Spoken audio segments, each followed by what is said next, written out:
bienvenue d'être avec nous pour ce webinaire qui concerne l'organisation du télétravail, qui est à destination plus particulièrement des employeurs, parce qu'on va aborder des questions méthodologiques et du coup organisationnelles aussi. Pour animer ce webinaire, 3 intervenantes, donc Maud Armango, qui est ergonome, Élodie Briançon, qui est psychologue du travail, Janie Lasserre-Pampon, qui est juriste, et moi-même, du coup, Valérie Tracol, qui vais plus gérer l'animation et qui suis ergonome. Une petite parenthèse sur les éléments techniques pour être sûr que tout le monde a toutes les infos pour être sûr de bien suivre le webinaire et pouvoir communiquer avec nous. Donc ça, on l'a évoqué tout à l'heure, j'y reviens pour ceux qui n'étaient pas connectés. 2 systèmes pour l'audio. Soit vous utilisez l'audio de votre ordinateur parce que votre ordinateur est muni d'enceinte, soit vous pouvez utiliser votre téléphone qui vous permet, en faisant un numéro de téléphone, en rentrant un code d'accès et un code PIN audio qui sont indépendants les uns des autres, donc prenez pas celui qui est dans l'exemple, il ne fonctionnera pas. Ça vous permettra de suivre du coup le webinaire au niveau du son par votre téléphone. Au niveau de la fenêtre d'affichage, vous devez avoir, comme dans l'exemple, dans la partie inférieure, le PowerPoint que je suis en train de dérouler, et dans la partie supérieure, les 4 têtes qui sont nos têtes à nous, des présentateurs et animateurs. Vous avez la possibilité d'ajuster ces 2 fenêtres comme la flèche l'indique, en réduisant la partie cam ou en réduisant la partie PowerPoint, comme ça vous paraît être pertinent. Et vous pouvez aussi du coup vous mettre en plein écran. Pour en sortir, il vous suffit d'appuyer sur échappe. Donc là aussi, vous verrez en fonction de vos besoins comment vous souhaitez organiser la page. Enfin, on va vous demander pour les questions de les inscrire dans la partie questions qui se trouve dans le bandeau à droite. Vous avez donc un onglet questions dans lequel on vous invite à nous faire part de vos questions, soit au fur et à mesure, soit à la fin. Quoi qu'il en soit, on y répondra plutôt à la fin, parce qu'on sait que dans le déroulé, on va peut-être répondre à des questions que vous vous posez. Donc, on dédiera un temps à la fin à répondre aux questions, sachant que la présentation, on ne devrait pas dépasser l'heure de présentation. Et puis donc, une fois cette heure de présentation passée, on répondra à vos questions distinctes. Alors, pour rentrer concrètement dans le vif du sujet de notre webinaire « Organiser le télétravail », son objectif, c'est de vous donner des clés pour la mise en place du télétravail dans votre entreprise. Et pour ça, on va aborder un certain nombre de thèmes. Le premier, c'est qu'est-ce que le télétravail, avec le cadre réglementaire, quelques chiffres qui concernent le télétravail, puis avantages et inconvénients pour l'entreprise et pour la santé des salariés, donc du télétravail, une méthodologie de comment le mettre en place, et enfin des conseils dans ce cadre de mise en place, où on va plus particulièrement aborder l'environnement et le matériel de travail, les outils et ressources, l'équilibre vie professionnelle, vie personnelle, la régulation de la charge, l'isolement du salarié, l'animation d'équipe, la confiance au travail.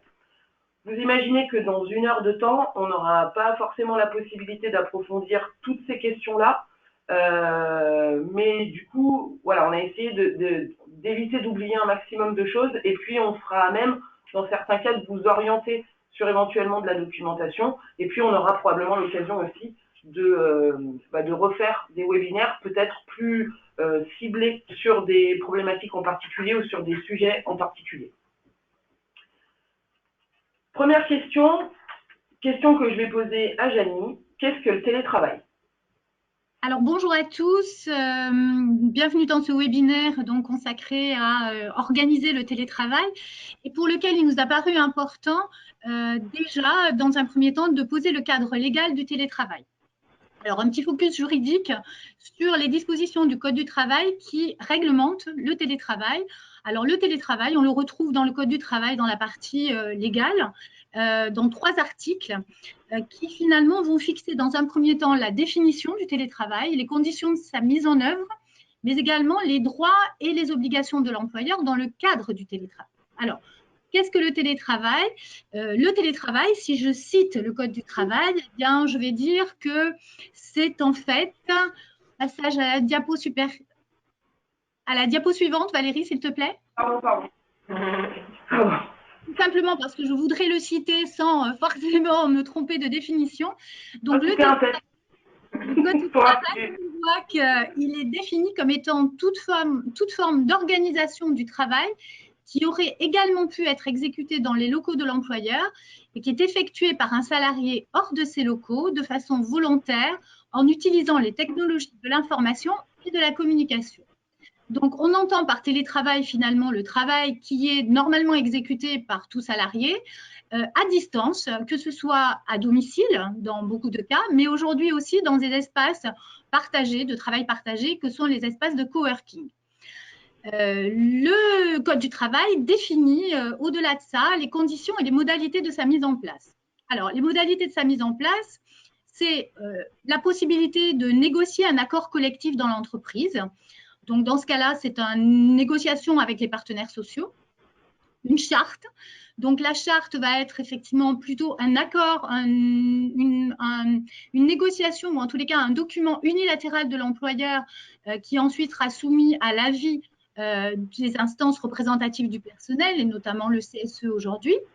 Mais également, le Code du travail a permis qu'il soit mis en place dans le cadre d'un accord de gré à gré entre employeurs et salariés et quand ils en définissent les modalités dans un écrit, le Code du travail dit par tout moyen. Donc, il est clair que pour des raisons de traçabilité et notamment de preuve, l'écrit est fortement recommandé.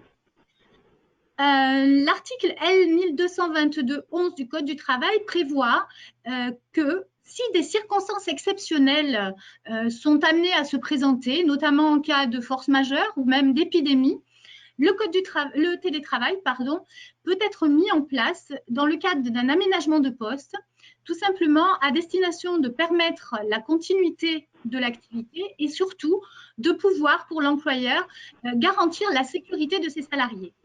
C'est typiquement en fait ce qui a pu se passer dans les dernières semaines ou les semaines que nous venons de connaître, où nombre d'entreprises qui n'avaient pas ni d'accord ni de charte, et encore moins d'accord de gré à gré entre les salariés et les employeurs, de permettre la mise en place en fait d'un télétravail dans une circonstance exceptionnelle qui était l'état d'urgence sanitaire. Donc là, c'est tout à fait permis en dehors effectivement de toute négociation préalable. Alors, les deux articles du Code du travail suivants, c'est la possibilité, justement, quels sont les droits du télétravailleur? A-t-il d'autres droits qu'un travailleur finalement en présentiel dans l'entreprise? Il a tout simplement les mêmes droits que le salarié qui se trouve en présentiel dans l'entreprise. Il a accès notamment aux informations syndicales, il a droit bien sûr à la formation, il a droit effectivement d'accéder aux élections professionnelles, il va pouvoir surtout bénéficier des entretiens ou en tous les cas des entretiens obligatoires tels que définis dans le Code du travail avec sa hiérarchie et bien sûr il va pouvoir effectivement bénéficier des mêmes mesures d'évaluation.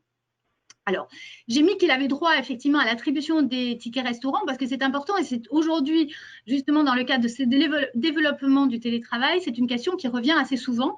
Donc oui, le télétravailleur a droit au ticket restaurant. Le télétravail, c'est assimilé à du travail effectif, c'est du travail à distance.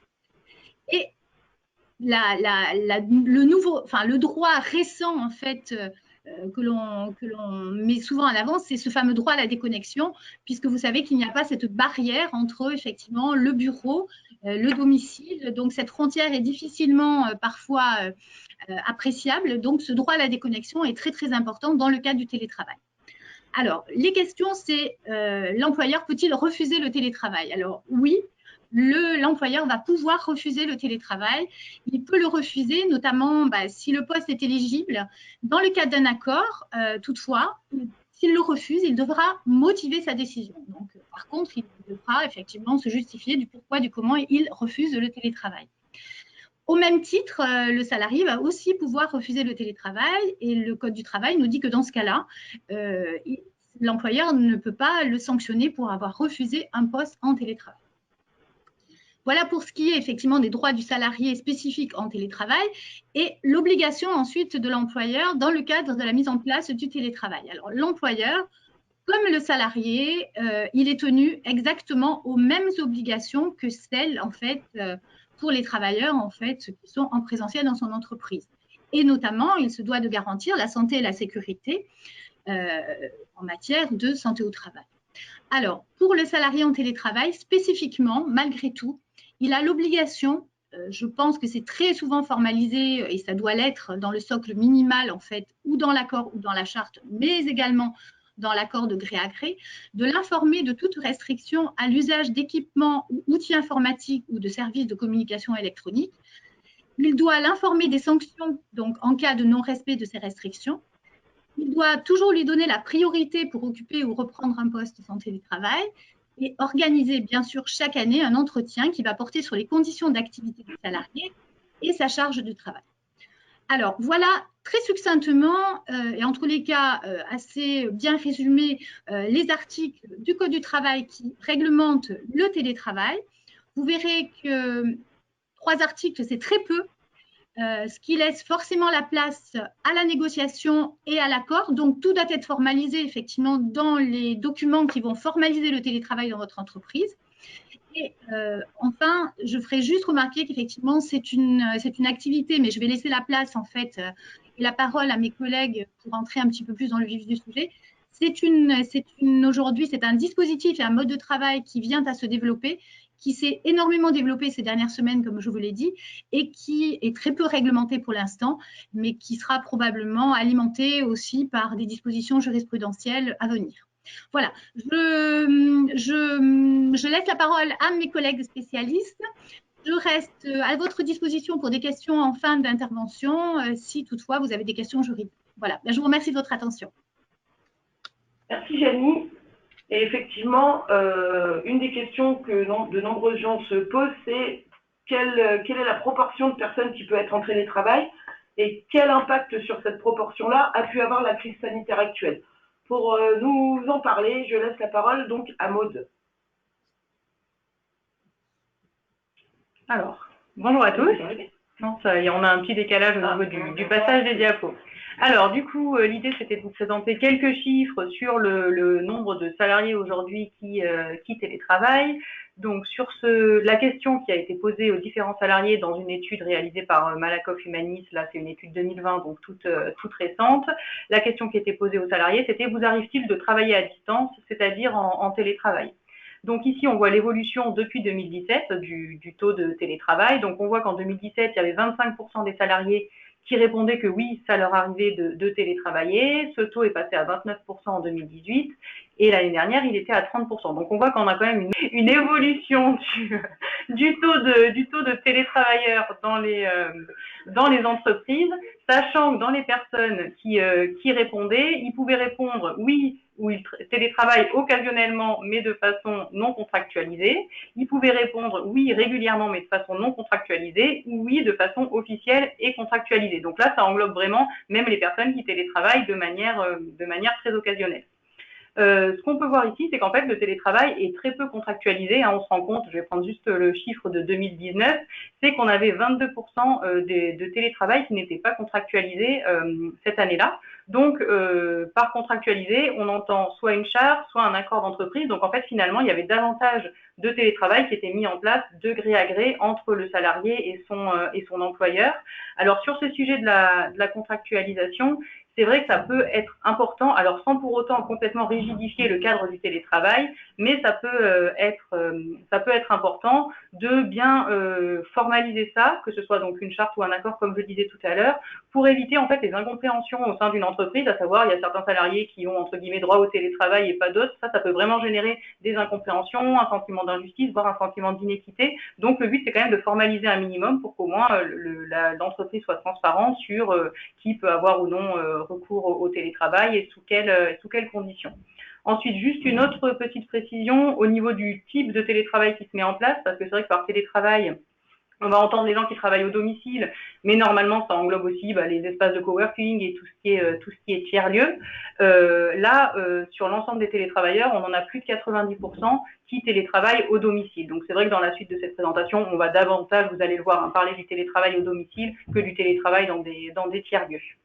Alors ensuite, ce chiffre, du coup, dans la période actuelle, comme vous vous en doutez, avec la crise sanitaire, il y a eu vraiment une forte augmentation du recours au télétravail. Donc ça, je vais laisser Élodie prendre le relais là-dessus. Merci. Alors effectivement, hein, les chiffres qu'a donné Maud correspondent à une étude, on va dire récente, hein, sur le télétravail. Dans le cadre de la crise sanitaire qu'on est en train de vivre, il y a eu dans les entreprises un déploiement massif du télétravail. Dans l'urgence, autant un certain nombre d'entreprises étaient organisées autour du télétravail, d'autres, voilà, ont dû mettre en place les choses dans l'urgence et parfois de façon un petit peu dégradée. Donc, on a des chiffres, on va dire, un petit peu concordants de 2 enquêtes qui ont été réalisées pendant le confinement. Une enquête CFDT et une enquête du cabinet en santé au travail empreinte humaine. Voilà, alors sans rentrer vraiment dans le détail des chiffres, mais histoire de vous donner quelque chose d'un petit peu représentatif. Un tiers de salariés en télétravail pendant le confinement, mais ce qui correspond aussi à 68% de cadres. Ce qui nous interroge aussi sur une certaine catégorie de personnel qui ont eu accès au télétravail pendant la crise sanitaire. Si tu peux expliquer, Valérie. Mais c'est fait, mais il y a un décalage. Il y a un décalage, effectivement. Bon, c'est pas grave. On fait une petite aparté. J'espère que vous nous en tiendrez par rigueur. Voilà, donc effectivement, hein, pendant le confinement et depuis le déconfinement, voilà, il y a eu alors déjà toute une catégorie de personnel qui a été en présentiel et qui a continué de travailler face à un public avec toute l'anxiété qu'on peut imaginer face au virus. Et à côté de ça, on a différentes situations selon notre activité, selon les choix de l'entreprise et de nos directions. Pour certains qui ont été mis en chômage partiel, qui a pu parfois être mal vécu en termes d'utilité sociale de son métier et de sens donné à son travail. D'autres, voilà, qui ont pu continuer leur activité en télétravail, et ça a ouvert aussi les yeux à un certain nombre d'entreprises qui se sont dit « Ah oui, on peut continuer à travailler en télétravail ». Alors, nous, ce qu'on aimerait bien, c'est aussi questionner un petit peu ce télétravail qui a été mis en place de façon dégradée. Comment on pérennise les choses pour voilà, améliorer un petit peu les conditions du télétravail.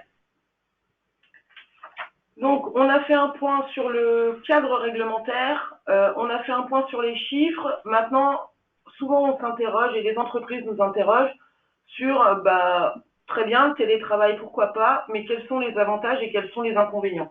Et du coup, Maud va nous expliquer quels sont ces avantages et inconvénients d'abord pour l'entreprise. Voilà, donc pour ce qui est des avantages et inconvénients pour l'entreprise, parmi les avantages, ce qu'on va retrouver, et là c'est bien d'actualité, à savoir ça va être de faire face à des événements exceptionnels. Alors que ce soit des intempéries, que ce soit des problèmes relatifs à tout ce qui est aléas de transport, ou des épidémies. Donc là on a été en plein dedans et on l'est encore. Donc ça va permettre de faire face à ces événements exceptionnels, et donc ça va faciliter le maintien de l'effectif. Ça veut dire que des personnes qui n'auraient pas pu travailler ces jours-là vont pouvoir le faire. Ensuite, ça va permettre de gagner en productivité. Alors là, à ce sujet-là, il y a vraiment des études qui ont été faites et qui montrent qu'en télétravail, les personnes sont plus productives parce qu'elles vont être davantage concentrées, elles vont moins être interrompues par des collègues. Donc, on note vraiment un gain de productivité. On sait que ça peut être une des craintes, en tout cas, de certains employeurs, de se dire, c'est vrai que si mon salarié n'est pas là, est-ce que chez lui, il va réellement télétravailler? Voilà, les études, en tout cas, vont vraiment dans le sens davantage de productivité pour les personnes en télétravail. Il faut bien sûr que ça reste raisonnable en termes de fréquence de télétravail. Ensuite, on va aussi avoir une diminution du taux d'absentéisme, donc en raison, entre autres, du fait que ça va diminuer la fatigue pour les salariés. Il n'y aura plus les temps de trajet, par exemple. Ça va réduire le risque routier, il y aura moins d'heures perdues en raison de la circulation pour les salariés, donc ça va limiter tout ce qui est accident de trajet qui se répercute aussi sur l'employeur. On va avoir une augmentation de l'attractivité de l'entreprise et de la fidélisation des salariés. Donc, c'est vrai que toutes ces nouvelles formes d'organisation du travail, alors bon, sur le télétravail, on n'est pas non plus sur une forme hyper nouvelle, mais en tout cas, ça se démocratise de plus en plus, comme on l'a vu avec les chiffres tout à l'heure.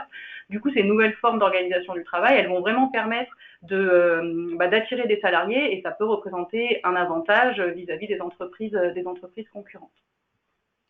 Ensuite, au niveau des inconvénients, comme vous vous en doutez, c'est vrai que le fait de ne plus se voir en physique et de manière quotidienne, ça peut rendre plus difficile le maintien du lien, que ce soit entre le manager et ses équipes, que ce soit au sein de l'équipe, que ce soit avec les clients ou avec les fournisseurs. Ensuite, il va y avoir aussi une moindre visibilité du travail de la personne qui est en télétravail, donc que ce soit par le manager ou par l'entourage. Donc ça, c'est vrai que ça peut être compliqué. Et du coup, par moindre visibilité du travail, on va aussi avoir une moindre visibilité des difficultés et des contraintes que peuvent rencontrer les salariés quand ils sont au domicile. Donc ça, tout à l'heure, Élodie va davantage vous parler de tout ce qui est management à distance. Donc voilà, on est vraiment sur ce champ-là. Après, on note aussi une augmentation de la sollicitation du service informatique. Donc pareil, on va y revenir tout à l'heure, mais c'est vraiment un des points qu'il faut avoir en tête. Hein. Plus il y a de lieux où le service informatique est censé intervenir, donc éventuellement les domiciles, hein, des interventions à distance, ça va du coup augmenter la sollicitation de ce service.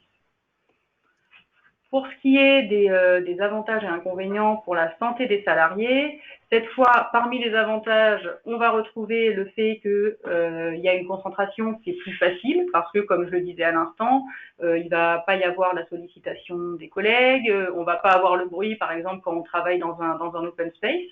Donc, ça va permettre de réaliser des actions en plus grande tranquillité.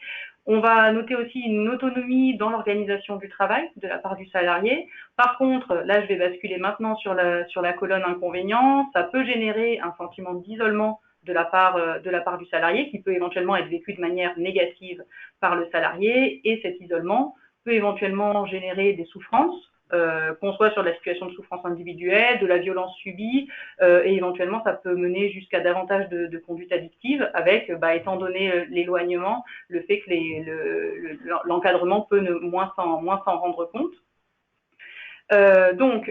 Après, au-delà de la souffrance potentielle, on peut noter aussi une dégradation du collectif de travail. Donc tout à l'heure, j'en parlais pour la partie avantage-inconvénient pour l'employeur, hein, le manque de lien, mais c'est vrai que ça peut aussi impacter les salariés eux-mêmes, parce qu'au sein d'un collectif de travail, on va avoir des salariés télétravailleurs, des salariés non télétravailleurs. Ça peut générer un sentiment d'inéquité ou d'injustice. Il peut y avoir aussi un impact sur le sentiment d'appartenance à l'entreprise. Si on est très peu dans les locaux, voilà, on peut vite avoir l'impression d'être un peu un indépendant et ce sentiment d'appartenance peut être réduit.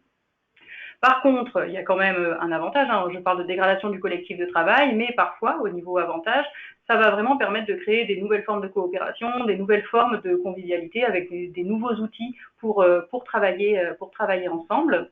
Ensuite, on se rend également compte que ça va renforcer la confiance entre l'employeur et le salarié. Donc, bon, clairement, la confiance, c'est un des prérequis pour pouvoir mettre en place le télétravail. Mais on se rend compte qu'on rentre vraiment dans un cercle vertueux où une fois que ça se met en place, on se fait de plus en plus confiance dans les deux sens, entre employeur et salarié.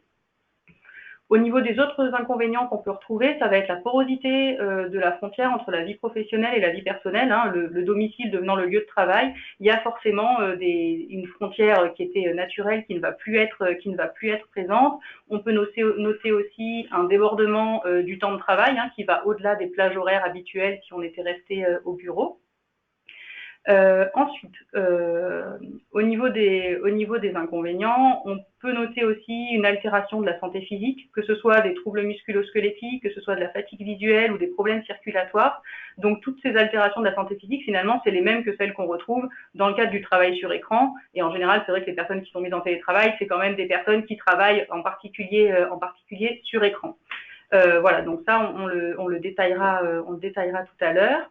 Par contre, pareil, le penchant est côté avantage cette fois, c'est que quand on est en télétravail, ça va faciliter le respect des besoins physiologiques du salarié. Donc, à savoir le fait de pouvoir se lever régulièrement, d'éventuellement travailler parfois debout, parfois assis. On va plus facilement se permettre de faire ce qu'on appelle des pauses actives, se lever, aller marcher quelques pas, puis revenir s'asseoir.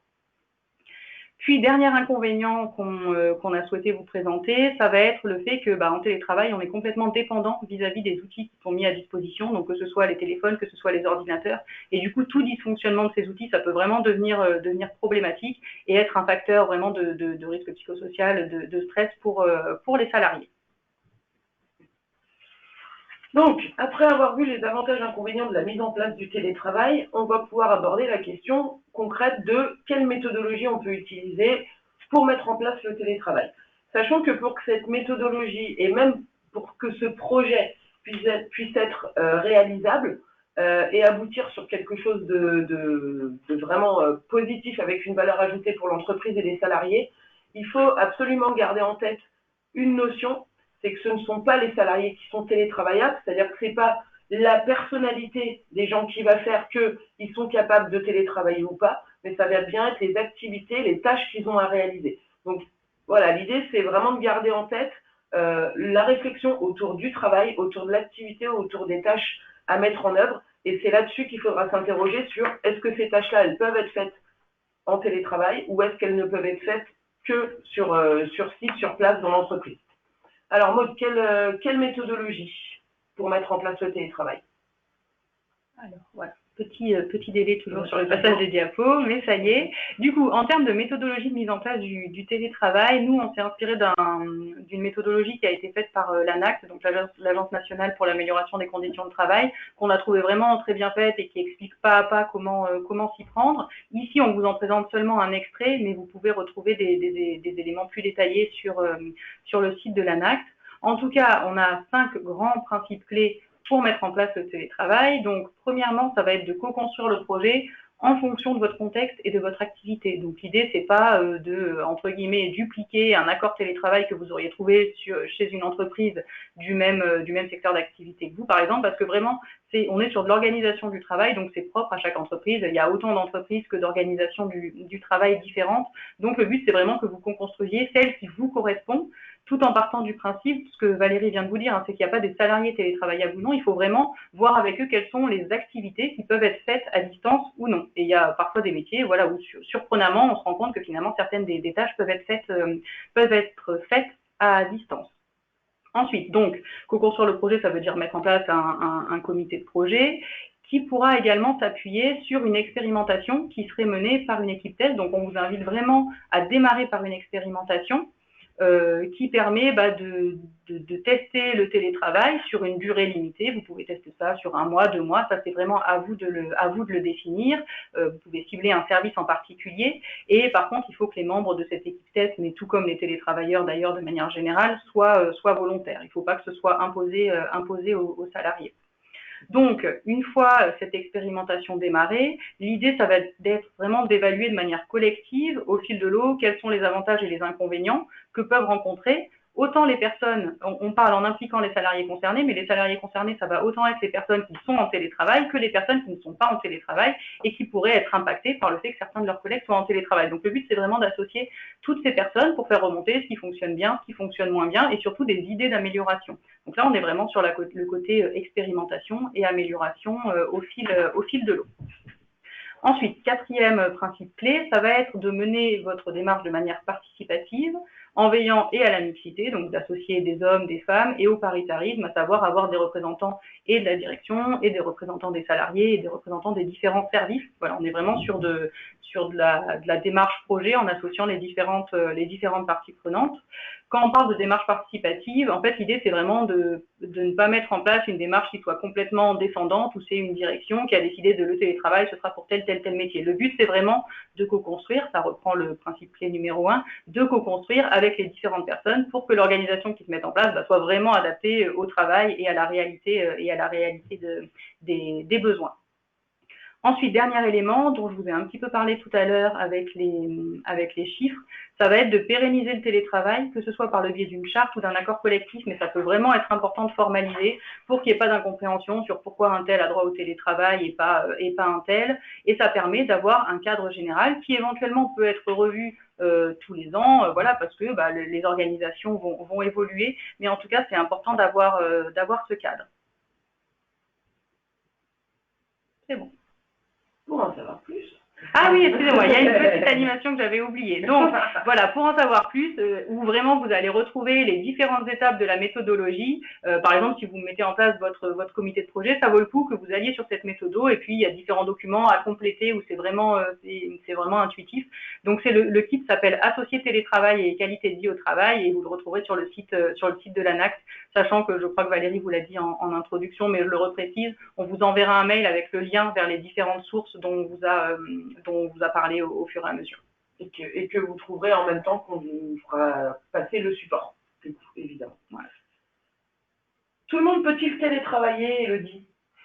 Alors justement, comme vous l'avez si bien dit toutes les deux, il n'y a pas de salariés télétravaillables versus salariés non télétravaillables. Quand on est encadrant, dirigeant, etc., on peut aussi légitimement se poser la question de l'autonomie de ses salariés concernant leur capacité à travailler en télétravaillable. Et ben en fait, c'est pas une capacité intrinsèque de la personne. C'est un apprentissage, c'est des compétences qui vont se construire, de savoir travailler en télétravail, de savoir coopérer, de savoir construire quelque chose. Et on va pas travailler de la même manière en télétravail qu'en présentiel. Donc, c'est des pratiques professionnelles qui sont à construire et à adapter. Et ça, ça s'accompagne quand on est manager, dans l'autonomie de son travail. Et c'est aussi à questionner en fonction du métier, de votre activité, de votre organisation, de beaucoup de choses. Après, il y a quelques exemples qu'on peut donner, voilà, de pistes d'action auxquelles vous avez peut-être déjà pensé. C'est de mettre en place des formations, enfin des binômes de travail qui permettront de travailler ensemble, et ça jouera également sur la cohésion au niveau de l'équipe. Faire des retours d'expérience, des partages d'expérience. Réfléchir aussi en termes, quand on met en place le télétravail, ça va être plus difficile de développer des nouvelles missions plutôt que des missions qu'on maîtrise déjà pleinement, où on a vraiment l'expertise de la tâche. Donc c'est réfléchir aussi à une alternance entre des missions maîtrisées et des missions, on va dire, des compétences à développer, sachant qu'il faudra aussi réfléchir à enrichir au fur et à mesure le télétravail. La question se pose pas de la même manière si on est en télétravail à temps plein ou quelques jours par semaine, évidemment. Donc ça, c'est à réfléchir en fonction de votre organisation. Moi, je vais pas vous donner des réponses toutes faites sur comment vous pouvez mettre en place le télétravail. Il n'y a pas de réponse toute faite, finalement. C'est se poser aussi la question de l'adéquation des tâches télétravaillables. Mes collègues vous ont justement parlé d'activités télétravaillables ou non, plus que de postes. Si je vous donne l'exemple d'une secrétaire d'accueil, voilà, qui va faire de l'accueil physique, téléphonique, etc. Globalement, l'a priori voudrait que, voilà, c'est un métier, on va pas pouvoir faire de télétravail. Et en réfléchissant en termes d'activité, il y a peut-être certaines de ces missions ou de ces tâches qui peuvent être réalisées en télétravail, notamment du travail de back-office, et qui permettraient d'être faites de façon beaucoup plus efficace, sans interruption en télétravail. Donc ça, c'est aussi une organisation à réfléchir au niveau de vos entreprises. Eh ben, on va passer à la dernière partie qui concerne les conseils dans le cadre de la mise en place du télétravail. Donc là, on va sur du concret avec l'environnement et le matériel de travail, les outils et les ressources, équilibre vie professionnelle, vie personnelle, régulation de la charge de travail, isolement du salarié, animation d'équipe et confiance au travail. Et c'est Maud qui va démarrer avec l'environnement et matériel de travail.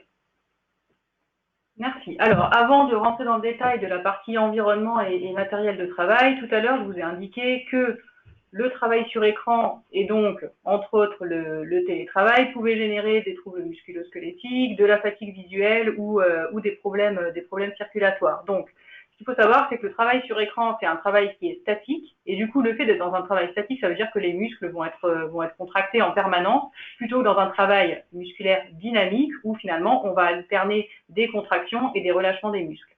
Quand on est sur du travail statique, il n'y a plus cette alternance de contraction et de relâchement, et du coup, ça va faire que les muscles ne seront pas suffisamment alimentés en oxygène et en glucose, donc qui est présent dans le sang. Et ça va mener à une fatigue prématurée des muscles. Et c'est vrai que quand les muscles fatiguent, en fait, ça va être les articulations qui vont compenser, d'où l'apparition de ce qu'on appelle les troubles musculo-squelettiques. Alors, les troubles musculo-squelettiques, ils peuvent être liés à des facteurs biomécaniques, donc par exemple l'installation du poste ou le travail statique dont je viens de vous parler, mais on va aussi retrouver des facteurs psychosociaux qui vont vraiment favoriser l'apparition des TMS. Donc tous les autres éléments dont Elodie va davantage vous parler vont aussi contribuer à limiter l'apparition des troubles musculo-squelettiques. Agir seulement sur l'installation, donc par exemple le siège, le bureau et tout ça, ce sera vraiment pas suffisant pour prévenir les TMS, mais bien entendu, ça fait partie des pistes de prévention.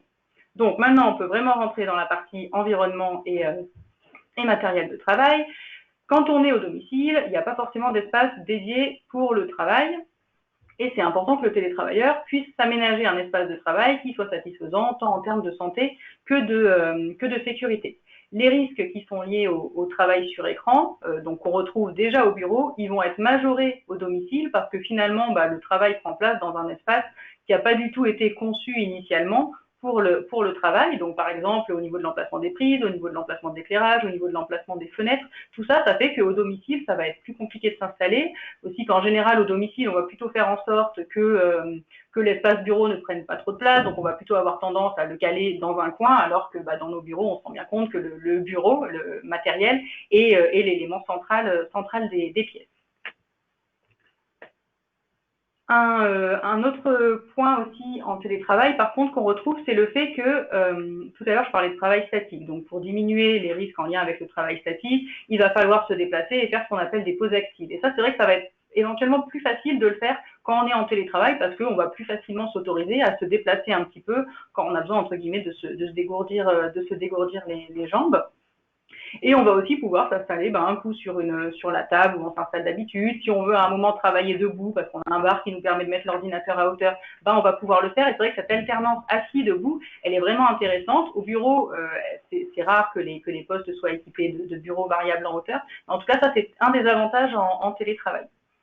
Pour ce qui est des pistes de prévention, donc nous, on vous invite à déjà rappeler aux télétravailleurs l'importance de dédier un espace au calme à son activité de travail. Alors ça, on sait bien que c'est dans la mesure du possible parce que voilà, en fonction des contraintes des salariés, c'est pas toujours possible, mais en tout cas, c'est vraiment important. De lui rappeler aussi les principes élémentaires d'aménagement des espaces de travail en les adaptant au domicile et d'être en mesure de conseiller les télétravailleurs qui le souhaitent.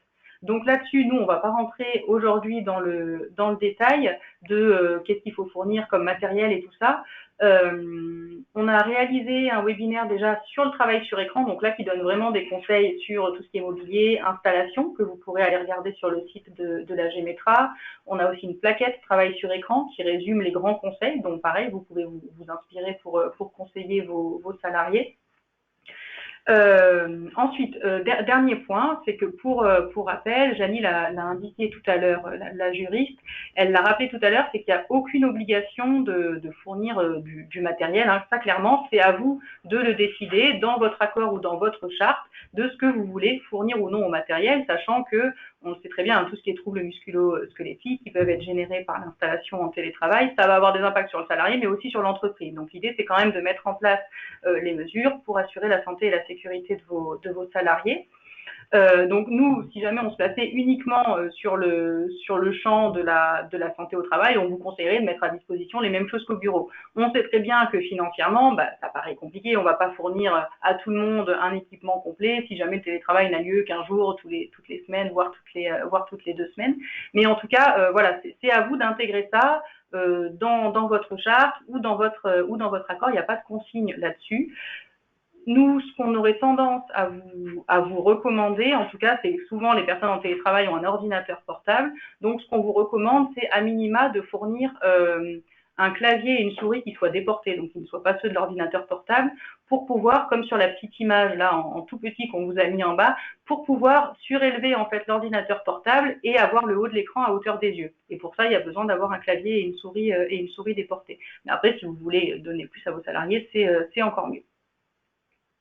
Alors, là, on a parlé de l'environnement de travail. Maintenant, on va parler de tout ce qui est outils et ressources. Donc, ce qu'il faut savoir, c'est que quand on est en télétravail, on est encore plus dépendant des outils technologiques. À savoir, c'est que ces outils, ça va être le seul lien entre le télétravailleur et son collectif de travail.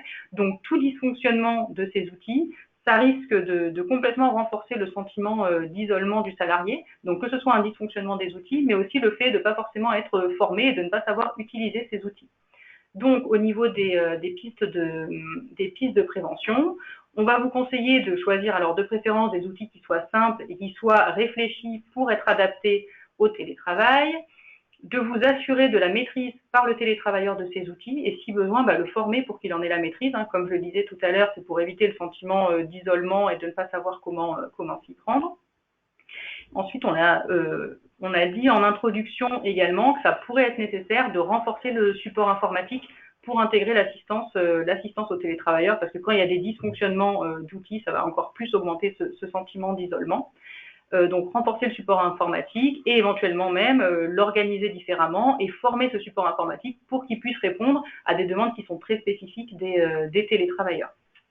Un autre point là je parle du service informatique, c'est vraiment nécessaire aussi que dans la méthodologie dont je vous parlais tout à l'heure, que ce service informatique il soit associé dans le comité de projet qui va réfléchir à l'organisation du travail parce qu'il y aura un fort impact sur le service support informatique.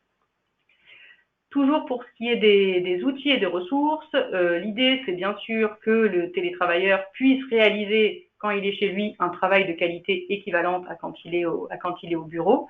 Et du coup, pour ça, le salarié va avoir besoin d'avoir accès au même logiciel, à l'ensemble de ses dossiers, et vraiment une situation dégradée à ce niveau-là, ça peut constituer un facteur de risque psychosociaux. Au niveau des pistes de prévention, on vous invite à vous assurer déjà que les outils sont suffisamment complets et de qualité, donc que tous ces outils à disposition du télétravailleur sont de qualité, et entre autres les outils collaboratifs. Donc ça, c'est vrai qu'on vous invite à les choisir finalement avec les principaux concernés, comme d'ailleurs pour l'ensemble des outils. Pour nous, c'est indispensable quand on veut mettre en place un nouvel outil informatique qu'il associe les différents salariés qui seront amenés à l'utiliser dans la démarche d'élaboration. C'est nécessaire aussi d'informer sur les procédures d'utilisation des logiciels à distance. Parfois, l'utilisation n'est pas la même quand on est au bureau, sur un serveur ou quand on est à distance. Et enfin, le dernier point qui est aussi important, c'est de permettre l'accès à distance à un maximum de données. Donc, c'est vrai que ça peut vite devenir assez agaçant, voire prenant au niveau cognitif, si à chaque fois, la veille du jour de télétravail, on commence à copier les différents dossiers dont on pense qu'on aura besoin le lendemain, que ce soit sur une clé USB ou sur votre ordinateur portable en local. Donc déjà, il faut penser à tout ce dont on aura besoin le lendemain. Souvent, le lendemain, on va avoir des demandes complètement autres et on se dit « Ah bah mince, j'ai pas les documents nécessaires pour répondre à cette question ». Donc, c'est vraiment nécessaire de permettre l'accès à distance aux différents documents et données. On a parlé de l'environnement de travail, donc qui se trouve au domicile. Donc, comme on peut s'en douter, le fait que le lieu de travail soit devenu le domicile, ça va venir impacter l'équilibre entre la vie professionnelle et la vie personnelle.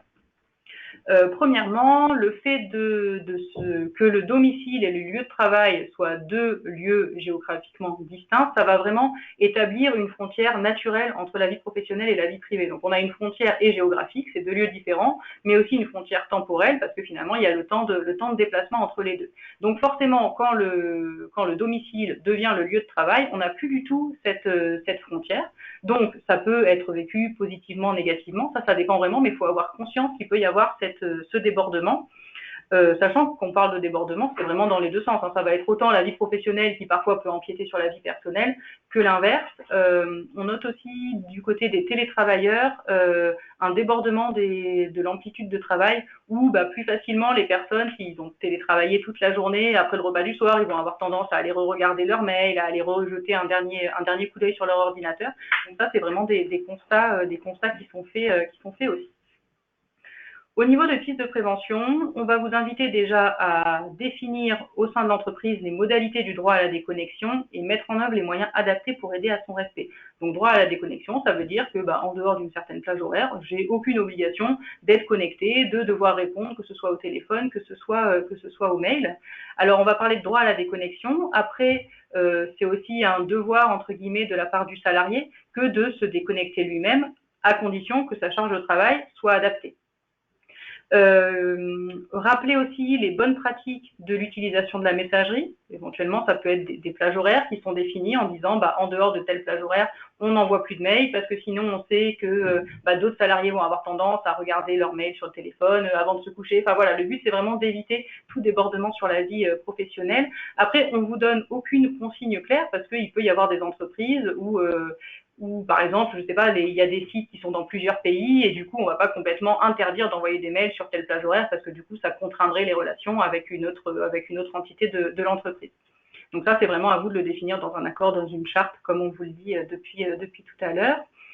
Ça peut être important aussi de prédéfinir les créneaux horaires pendant lesquels le télétravailleur doit être joignable. C'est pas forcément sur l'ensemble de la journée où la personne est en télétravail. On peut se dire, bon bah ok, la personne sur sa première demi-journée, elle est concentrée sur son travail, on ne l'interrompt pas. Mais par contre, le créneau 14-16, voilà, on sait que c'est là où on peut la joindre, où on peut l'appeler, comme on irait taper au bureau d'une collègue pour voir si elle est disponible à ce moment-là pour échanger sur un point.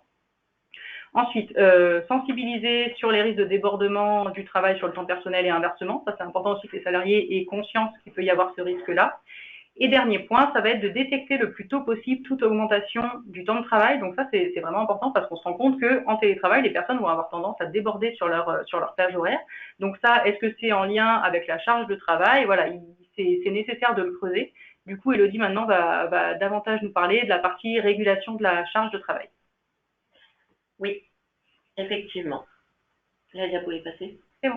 Il faut du temps. Merci. Oui, effectivement, hein, c'est important de pouvoir réguler la charge de travail. Et pourquoi finalement, parce que en télétravail, on ne travaille pas de la même manière qu'en présentiel. Donc, le temps nécessaire à réaliser une tâche n'est pas le même non plus. Qu'on puisse avoir des difficultés, on va dire, d'ordre technique ou informatique, de coopération ou d'interdépendance avec le travail des autres. A contrario, d'autres personnes vont être beaucoup plus efficaces en télétravail parce qu'ils ne seront pas interrompus. Voilà, c'est situation dépendante. On va être vigilant à adapter les objectifs au travail réel et à prioriser un petit peu les choses. Tout ça, ça suppose d'avoir des points réguliers avec ses salariés, en incluant la dimension du télétravail avec ses avantages et ses difficultés éventuelles. Une vigilance vis-à-vis de la sursollicitation numérique. Alors, je sais, on vous a dit l'inverse tout à l'heure, c'est que ça dépend des situations de travail. On va avoir des entreprises où finalement on aura plus de temps dédié pour se concentrer et d'autres où finalement on sera sollicité en permanence parce qu'il y aura, on observe en télétravail davantage d'échanges d'informations sur des temps beaucoup plus restreints. Et tout ça, ça va accroître le temps de traitement de ces demandes d'information-là et de cette hyper-sollicitation au quotidien. Ou inversement, on peut aussi se sentir isolé à travailler tout seul en télétravail. C'est vraiment dépendant de la façon dont le télétravail et les modalités de coopération sont pensées dans votre entreprise. Clarifier aussi qui fait quoi et donner les moyens de pouvoir réaliser les travaux. Ce qu'on entend par moyens, ça va être les outils, les ressources informatives dont vous a parlé Maud. J'ai bugué, désolée. Et puis également inciter les salariés à mettre à jour leurs agendas partagés, ne serait-ce que pour savoir s'ils sont disponibles ou pas. Alors, ça peut être une façon des règles de fonctionnement qu'on peut se fixer. C'est un exemple. Vous n'êtes pas obligé d'utiliser celui-là, hein, bien évidemment. La difficulté en télétravail, c'est qu'il y a une invisibilité du travail réalisé. Donc, les salariés auront plus tendance à répondre rapidement aux sollicitations par mail et par téléphone de peur qu'on les croie inactifs, en fait. Ils vont réaliser davantage de travail pour mettre en visibilité tout ce qu'ils réalisent et mettre en visibilité leur travail. Donc ça, c'est vraiment ce qu'on peut observer au niveau du télétravail. Être vigilant vis-à-vis du surcontrôle de l'activité. Le risque, en fait, et on peut rentrer rapidement là-dedans, c'est de se dire, voilà, j'ai besoin de suivre l'activité de mon salarié, qu'est-ce qu'il est en train de faire ? Justement. Donc, l'idée, c'est de changer aussi de posture managériale, d'être davantage en soutien. On vous parlera tout à l'heure un petit peu de cet aspect-là. Ça suppose aussi une confiance réciproque. Communiquer clairement sur ses attentes et puis, bien sûr, faire des ajustements sur ce qui fonctionne, ce qui ne fonctionne pas, etc. Donc, on parle tout de suite de l'isolement.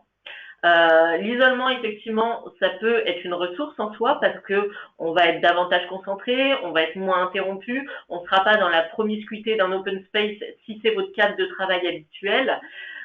Mais aussi, le risque, c'est qu'on puisse passer à côté de certaines situations de mal-être au travail ou, par exemple, de conduites addictives.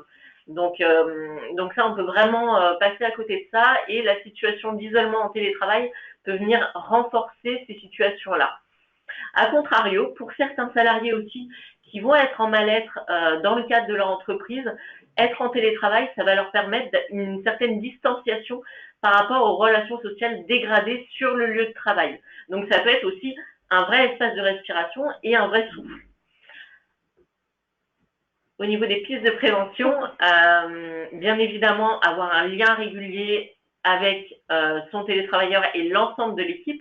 On a parlé tout à l'heure du lien entre manager et salarié, mais c'est exactement la même chose au niveau de l'équipe. En tant que salarié, on a aussi un rôle à jouer sur les situations de ses collègues. Inciter le télétravailleur à s'appuyer sur son entourage professionnel et à demander de l'aide. Sensibiliser les managers, les collègues sur cette dimension de souffrance au travail. Alors, il existe tout un tas de formations aux risques psychosociaux qui intègrent cette dimension-là de comment je repère un salarié en souffrance, comment je gère cette situation. Bon, on ne va pas rentrer dans le détail de ce webinaire parce qu'on n'a qu'une heure. Et puis, être vigilant, voilà, sur des signaux d'alerte qui sont plus faciles à masquer en télétravail. Également, je voulais continuer sur cette question de l'isolement et faire un zoom sur la question des accidents de travail. Un accident de travail, il peut tout à fait avoir lieu en télétravail et le salarié, il sera d'autant plus isolé pour gérer cette situation. Alors, on va vous donner un exemple d'accident de travail qui peut avoir lieu, voilà, c'est une agression verbale par téléphone. C'est ce qu'on appelle en fait une violence externe. Et ben, finalement, en termes de préconisation, ça va être exactement les mêmes qu'en présentiel, mais par contre, il va falloir adapter leur mise en place. Donc, c'est déjà se poser la question, pourquoi il y a ces agressions? Est-ce qu'il y en a une? Est-ce qu'il y en a plusieurs? De quoi se plaignent les clients ou les fournisseurs à l'origine de cette agression verbale, au-delà de la forme qui est inacceptable? Ça porte sur quoi finalement, et analyser, identifier les sources de violence et comment y remédier de façon organisationnelle.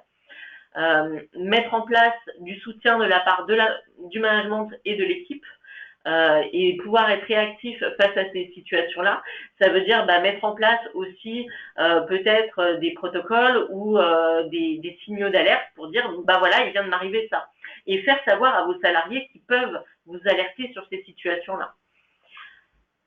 Et puis mettre en place aussi différents moyens en prévention tertiaire, donc que ce soit de l'accompagnement médico-social. Alors on pense bien sûr à la sollicitation de la visite auprès du médecin du travail, mais il n'y a pas que ça.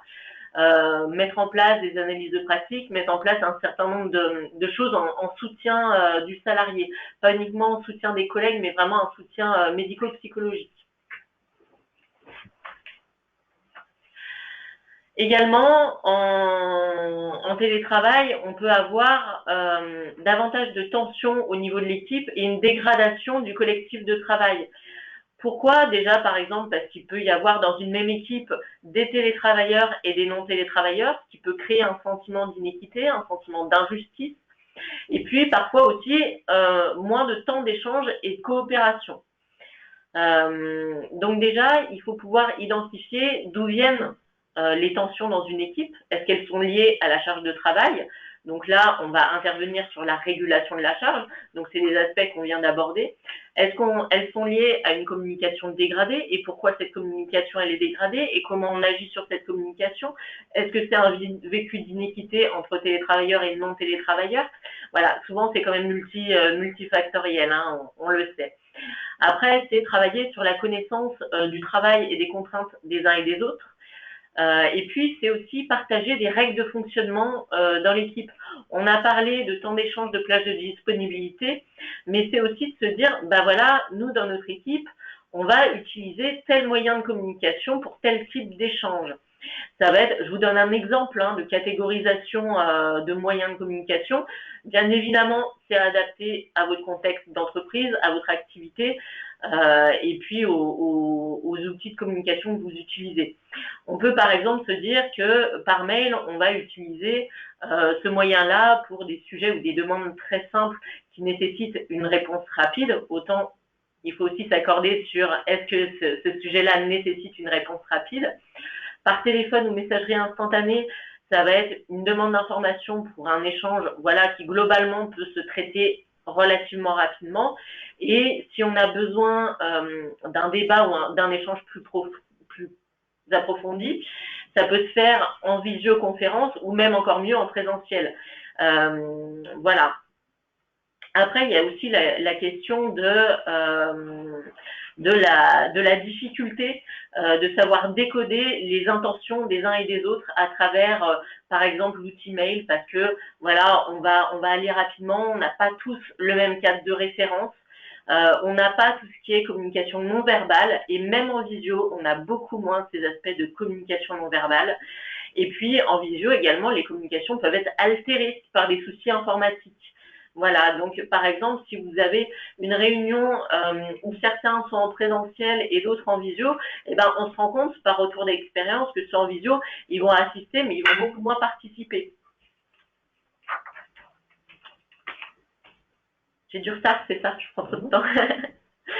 Pour continuer sur l'animation d'équipe et cette régulation des tensions, agir sur la reconnaissance du travail réalisé.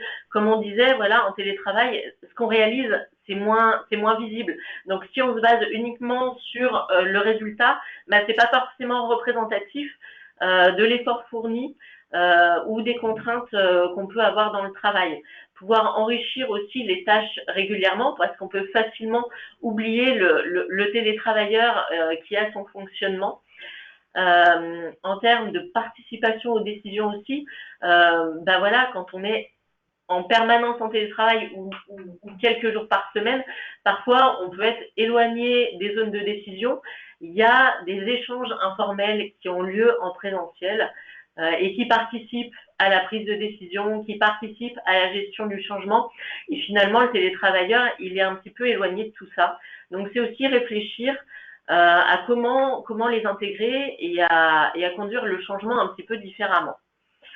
Et puis, être vigilant sur le partage de l'information qui soit tout sur un même canal, parce que si on a un morcellement, une surabondance ou une dispersion des informations, ben on peut vite être en désaccord sur l'interprétation des informations dont on dispose.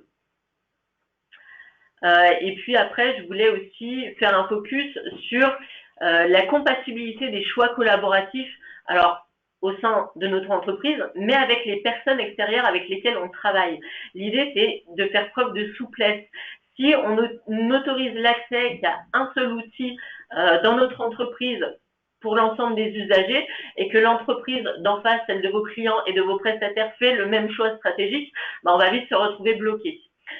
Donc, c'est aussi faire preuve de souplesse dans les paramétrages informatiques et dans le choix des outils utilisés.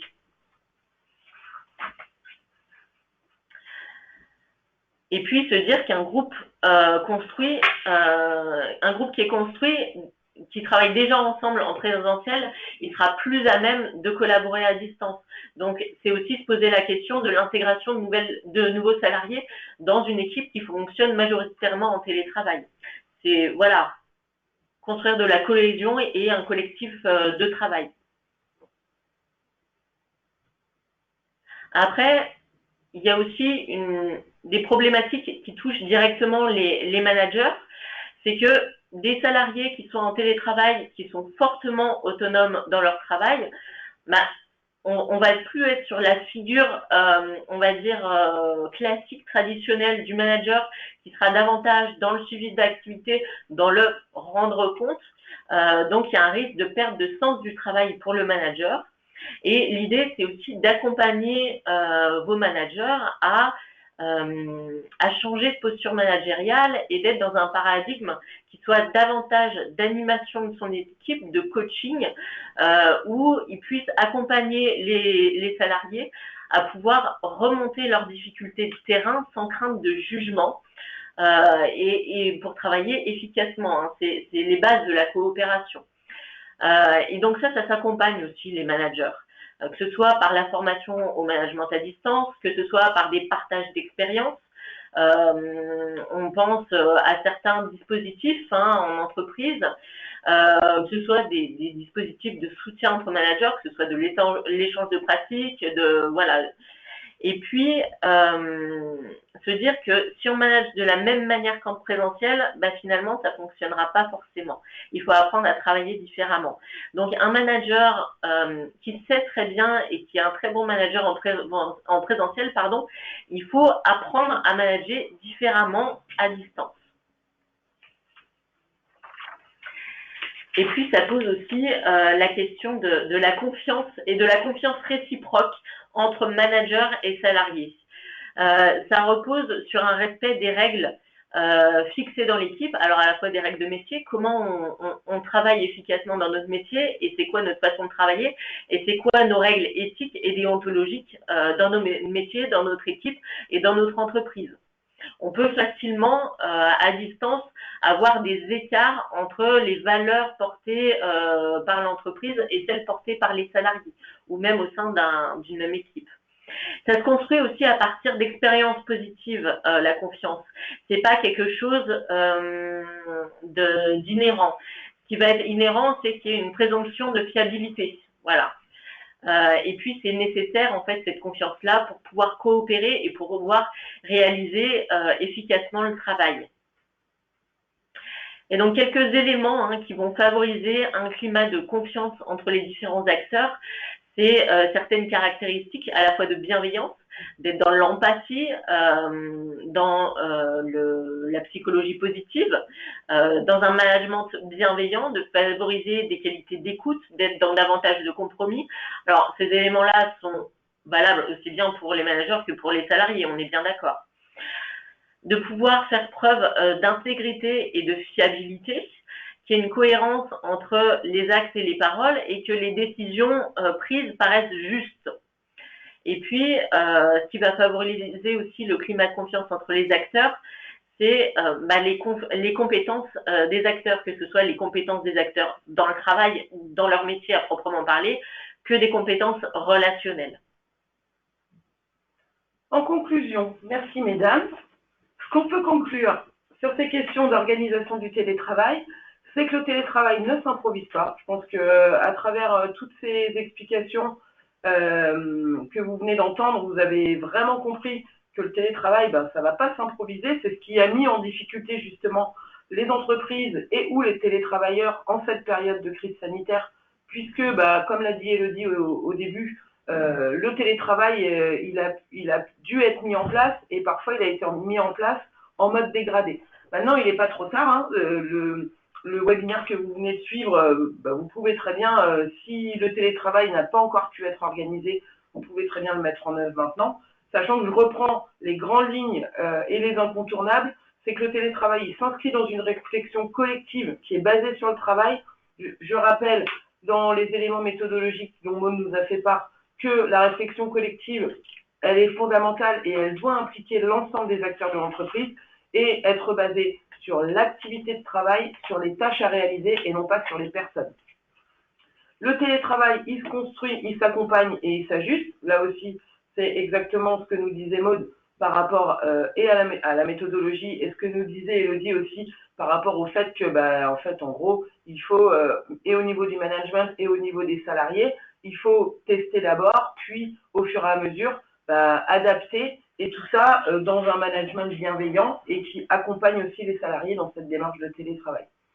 Il faut que le télétravail soit basé sur le volontariat. Là, on est plus sur des questions réglementaires, mais il est aussi important de rappeler que les salariés, lorsque les salariés sont volontaires pour réaliser une activité et faire évoluer l'organisation du travail, s'ils sont volontaires, forcément, ça marchera mieux que si c'est imposé. Le télétravail, il nécessite la confiance réciproque. Donc ça, Élodie a insisté sur ce point et c'est un point qui paraît incontournable parce que si on ne se fait pas confiance réciproquement en étant à distance, ça va être encore plus compliqué en termes de relationnel, en termes de collectif. qu'en présentiel, même si c'est déjà compliqué en présentiel quand il n'y a pas de confiance. En télétravail, c'est encore plus compliqué. Et le télétravail est à formaliser. Je reviens aussi sur ces questions d'accord d'entreprise ou de charte. C'est important qu'à un moment, ce soit acté et que ce soit sans que ce soit rigide, mais que ce soit en tout cas cadré. Voilà pour ce webinaire. Évidemment, merci pour votre attention.